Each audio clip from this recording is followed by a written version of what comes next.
Hello, hello, hello.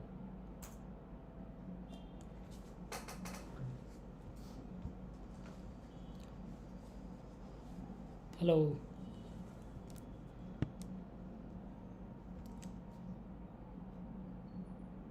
Hello, good evening, good morning, all the viewers. Thank you for joining.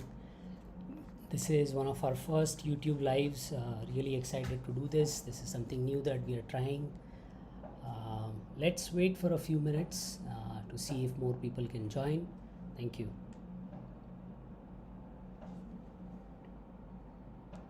Hello, Hussein. So Hussein is the inspiration because of which I'm doing this YouTube live. So thank you for being here and thank you for inspiring. Thank you.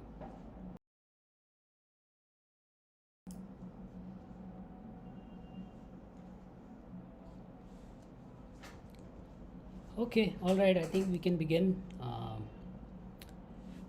right, so in today's YouTube live, we are going to talk about an interesting feature called financial report template. So when I first saw this feature in Frappeverse 2025, it reminded me of my early days when I started this IT career. I was working on a project for a private equity firm which had like 10 portfolio companies in which they held majority stake.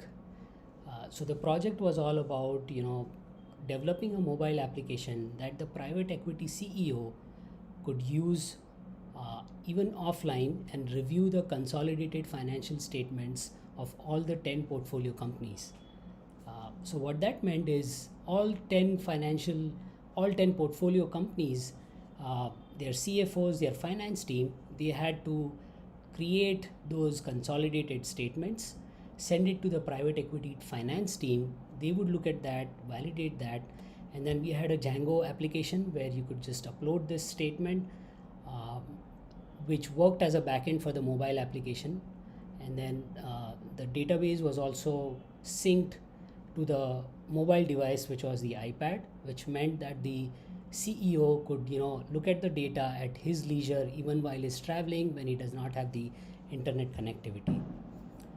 So there was a lot of work involved in just creating those consolidated financial statements. And imagine you have 10 different portfolio companies. Each portfolio company had to export data from their ERPs, transform them in Excel and different spreadsheet applications, send it to the finance team, and there was a lot of work involved. There was delay in reporting, and all sort of errors and different things.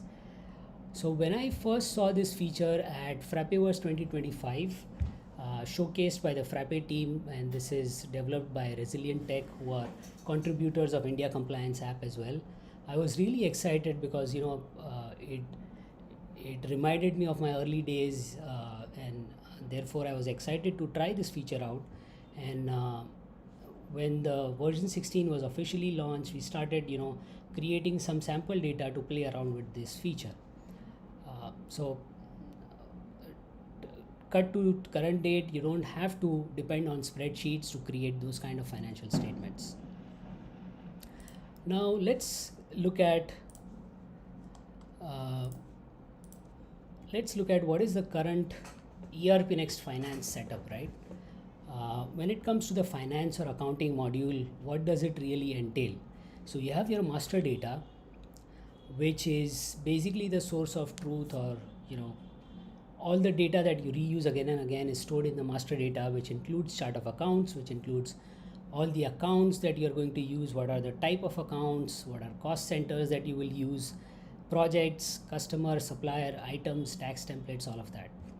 So that master data is then used in transactions. So transactions involve all the transactions happening on ERPNext, be it stock module, accounting module, all other modules, right? So you have your delivery note, purchase receipt.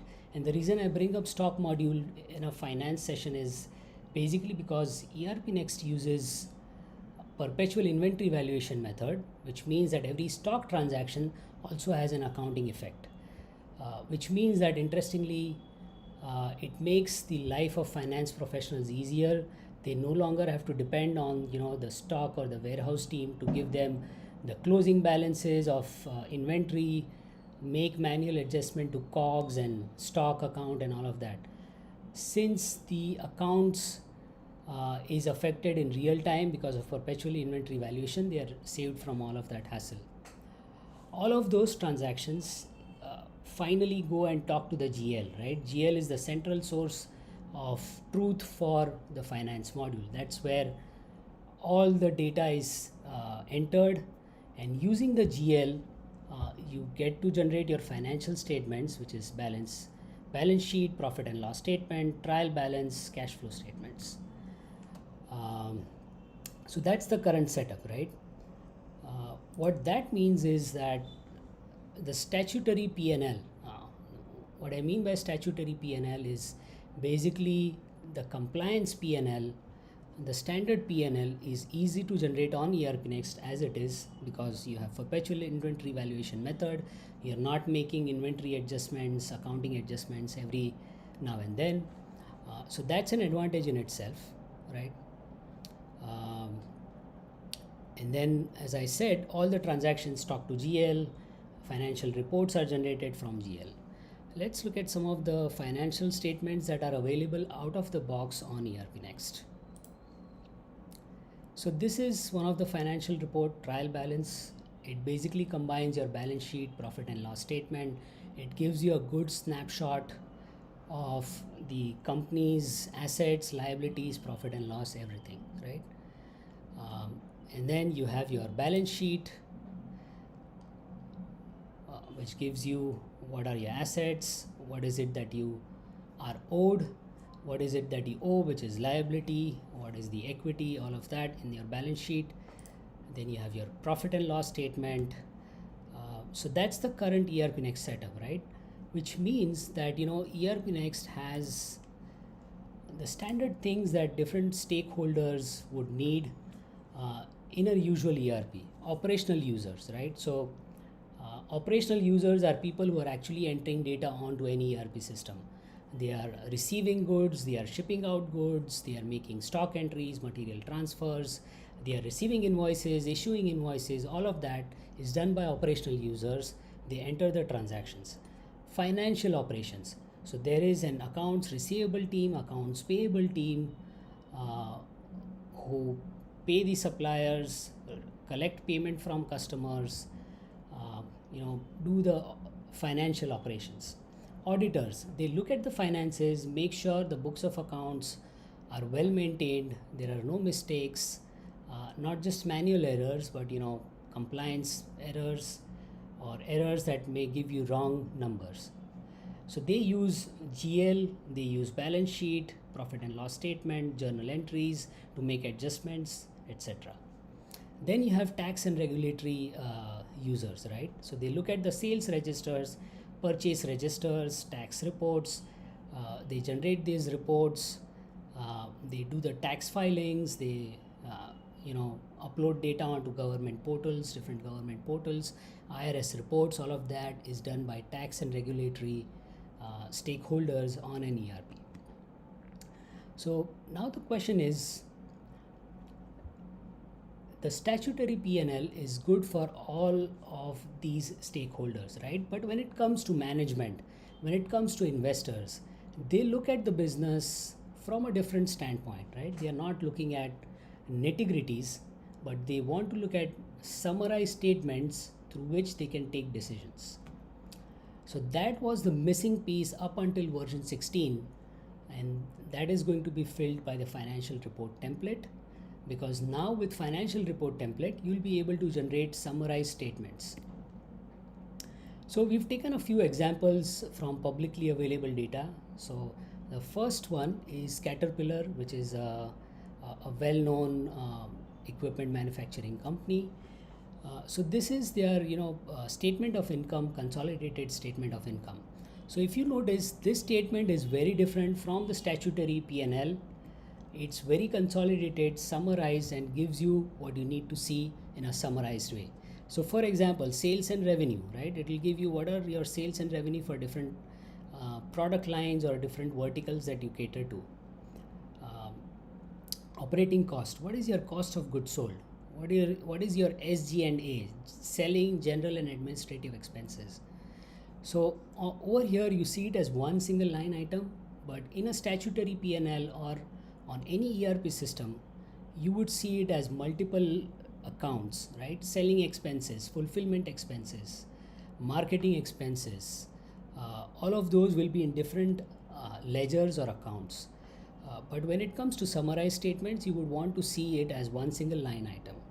Research and development expenses. What is the salary that was paid to the R&D staff? When you look at the GL, you'll probably see it as one single line item, payroll expenses, or at the most tagged with different cost centers. But you will not be able to summarize and see it as separate line items easily. So when you add up these operating costs, you have your total operating cost. When you deduct that from your total revenue, you get your operating profit. So this is your operating profit. But apart from that, companies have debt. They have to service their loans. They have your finance expenses. They have other incomes and expenses that can be added in this line item, and then that gives you consolidated profit before taxes. So this is before taxes. As they say, there are only two things that are certain in life: taxes and death, right? So you have to pay your taxes. So you can factor into the income taxes that you paid. Once you consider the income taxes, what is your profit after tax, right? So you can really summarize all of that in this consolidated statement. Next example that we have, which is relevant to an e-commerce business. So in e-commerce business, when you're selling on multiple marketplaces, these marketplaces charge you fulfillment expenses. They charge you marketing and advertising expenses. They charge you for the boxes that they put your stuff in and ship it out, right? All of those are expenses. Now, if you're only looking at the gross profit, you're missing out on the whole picture. And therefore, you want to summarize as different line items that matter to you, that are going to be significant. So you would want to know, what are my fulfillment expenses? What are my marketing expenses? What are my distribution expenses, right?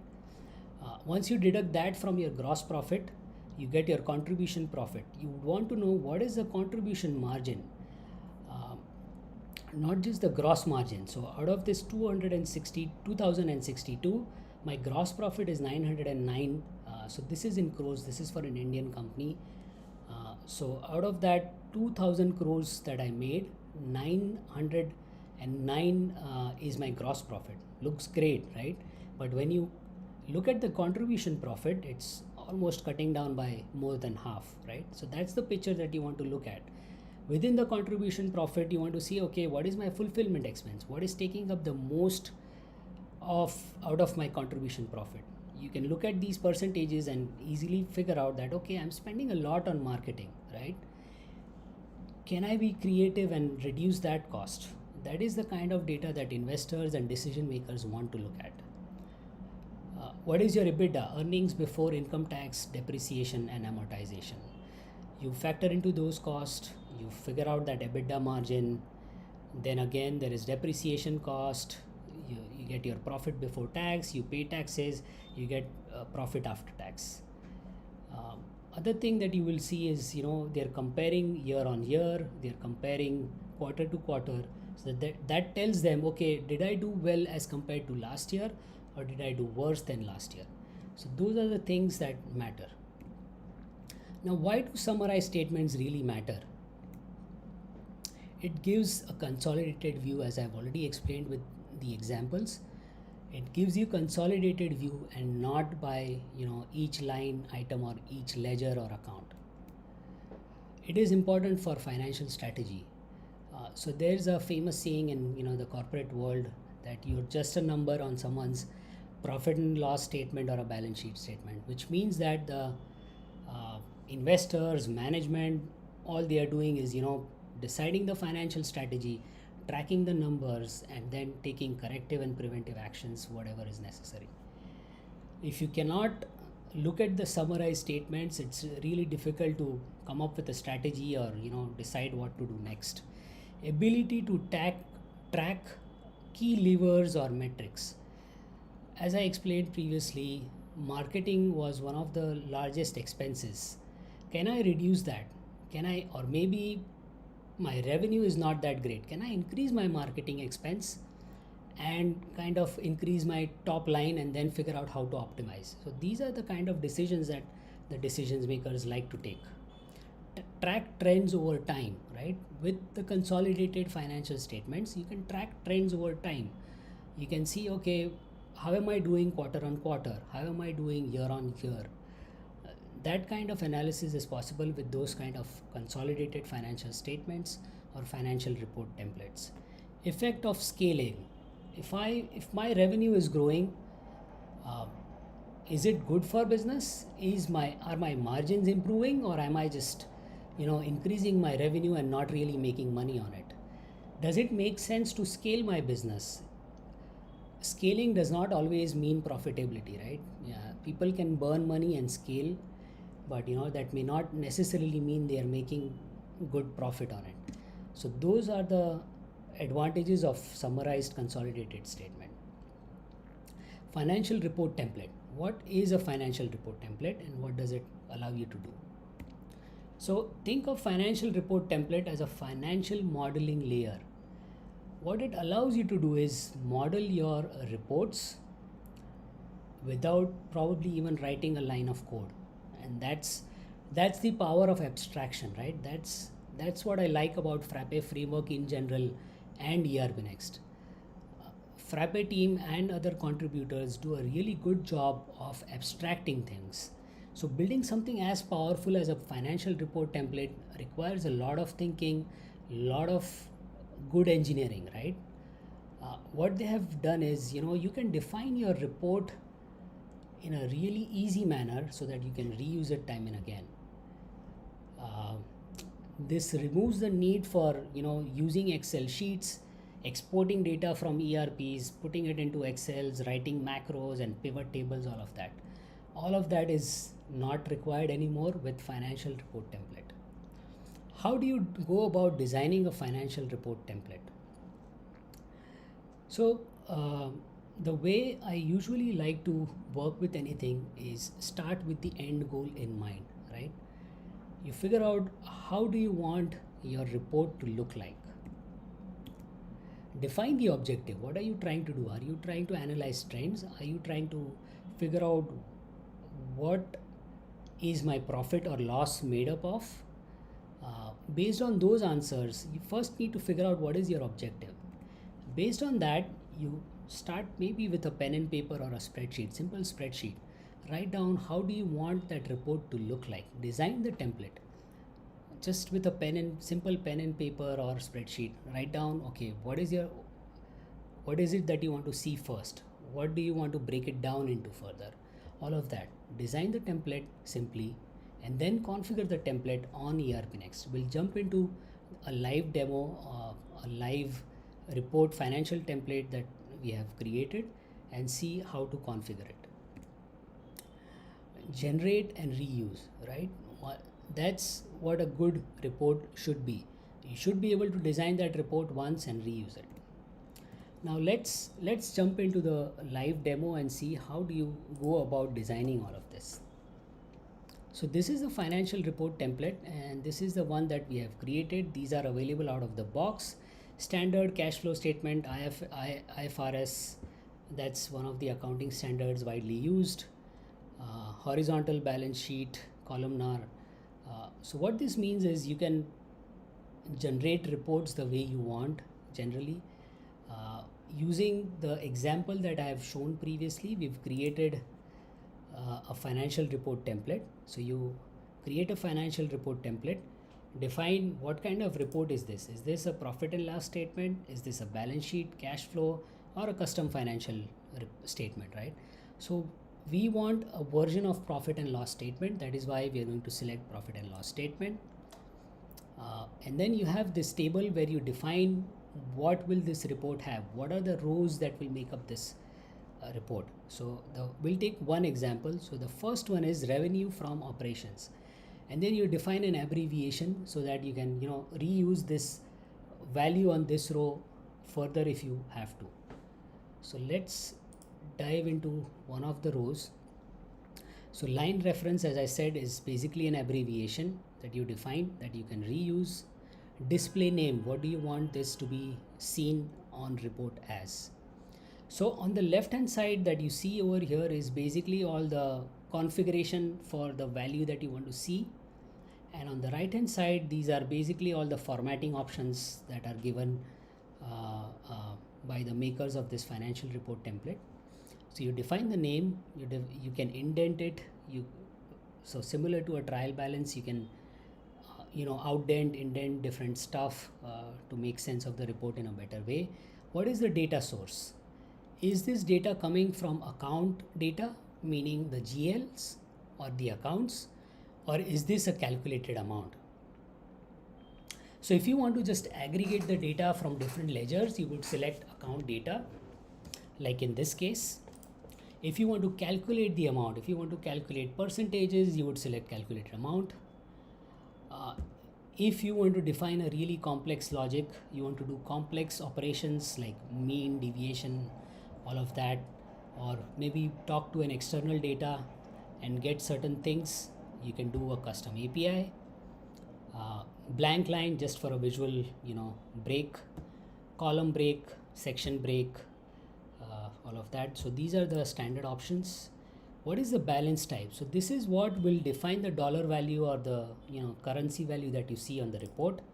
It could be periodic movement, it could be opening, it could be a closing value. So if you want to see movement between two date ranges, then you would select this option. Then you can also filter the data. So if you want to see revenue from operations, you would say okay, account category and equals to revenue from operations. Now account category is a new doc type that is introduced, and you can have your own category and define and tag that account category on chart of accounts. Yeah, you can do filtering based on account category, or the other options are basically all the fields on the accounts, or you can do parent type. You may want to sum up maybe all the direct expenses, so you would say sum up the periodic movements for all the accounts where the parent account is direct expense. So that's an example. Let me refresh. So that's filtering, and then you have some guidelines as to how you can filter the accounts. You can use these formulae, or what are the operators that you can use. So these are some good guidelines that you can use and come up with that number. Now on the right hand side, as I said, these are for formatting. So if you want to format, if you want to reverse the sign, show negative values as positive. So if you know that you're summing up expenses, it's going to be positive. But if there is an income within that expense, so for example there could be exchange gain or loss. So opposite of loss would be shown as negative. So you may want to reverse the sign. You can use this flag and reverse the sign. So these are some of the options for formatting that you could use. Similarly, you'll define the full template. What will the COGS row be made up of? What will the gross profit be made up of? So for example, gross profit is a calculated amount, and it's basically revenue minus COGS, right? That's the gross profit. Now what is the gross profit margin? You can define it with the formula. So gross is the abbreviation for gross profit. Rev 100 is basically revenue from operations, and into 100 it's basically percentage. You define that this is a percentage. You define a color. You can bold it, italicize it. You can do a bunch of different formatting. So in this fashion, you will define the full template, and then when you click on view report, so I have it filtered for the available data. Let's look at that. So with this, you have your monthly consolidated profit and loss statement, which investors or management can look at track different metrics, and work from there. Now, why does this matter, right? Let's talk about why does this really matter. So with this financial report template, now you can define your financial strategy, right? A lot of ERPNext users are small, medium, and even enterprises. So you don't have to depend on, finance professionals to export that data, do complex macros and pivots in the Excel. Now you can define this easily on ERPNext, whether you are a small, medium, or large enterprise business, right? This gives you the power of using or setting a financial strategy and tracking it. Simplify financial reporting, not so you can simplify financial reporting. You can create all the templates once and reuse it again and again. You can only improve what you track. So with this report template, you can track important metrics on a time-to-time basis and work on your business, improve your profits. Right, so that's pretty much about it. And yeah, so that's all from our end. If you have any questions, you can type those in the chat box. I'll be happy to take those questions. So that's my email address. If you would like to contact me, have any questions about ERPNext in general or financial report template, happy to help. You can try ERPNext on Frappe Cloud. I'll drop a link in the description. You can sign up for a 30 minutes free consultation at the end, and we'll be happy to give you some consultation on how ERPNext or the accounting module or financial report template can help your business. Thank you. I'll wait for a minute or two if there are any questions, and then we can end this call. Thank you.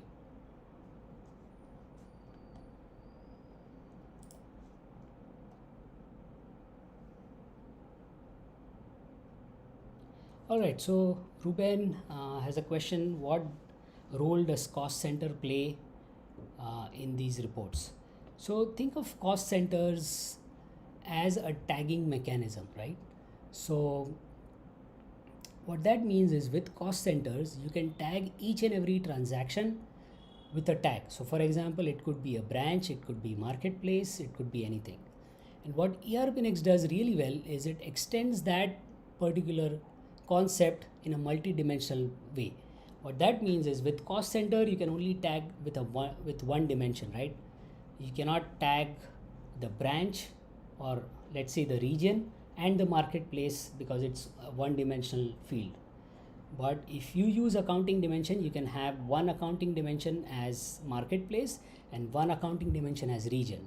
What that means is you can say, okay, let me filter my data by US and Amazon. So how is Amazon working out for me in the US region, right? So that's what you can do. Let's look at a live demo on how you can look at.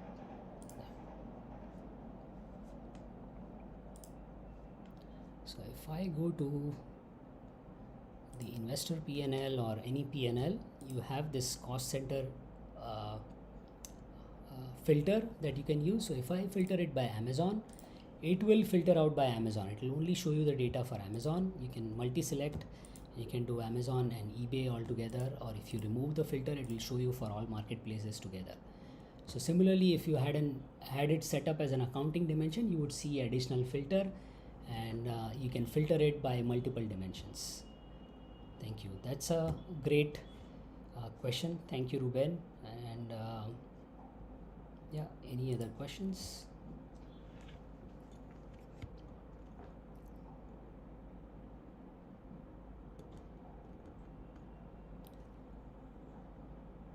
All right, so that's it. Thank you very much. And last but not the least, I want to give a shout out to Ruben. He is the one who created this report, and he's the one who figured out financial report template. So good job, and just would like to invite him really quick and have him say a few words on his overall experience exploring this feature.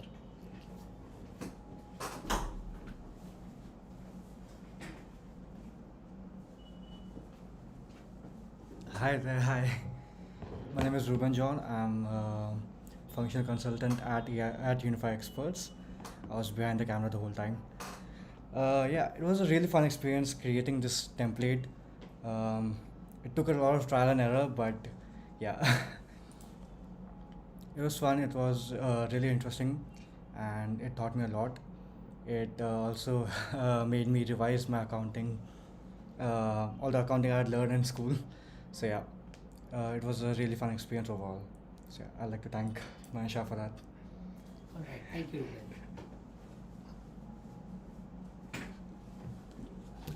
Okay, thank you, folks. Thank you for joining. It was fun hosting this YouTube live. This is the first time we are doing it, and hope to continue doing this and hope this helps. Thank you.